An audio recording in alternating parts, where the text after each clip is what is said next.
જેમને લાગતું હતું સ્પેશિયલી કે પતી ગયું પિક્ચર આ વીએસઆર નંબર 1 નું, કે જેમને લાગતું હતું પતી ગયું પિક્ચર આ વીએસઆર બ્રાન્ડ નું, તો આવી ગયો છે એક બાપ તમારો નવા અંદાજમાં, સ્પેશિયલી કમિંગ સૂન.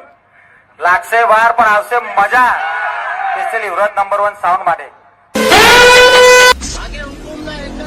આરામ શું કરવા બેઠા બજારમાં? કયા છક્કા આવી ગયા? શાંતિ રાખો બેટા, પાછા નીચે બેસી જાઓ.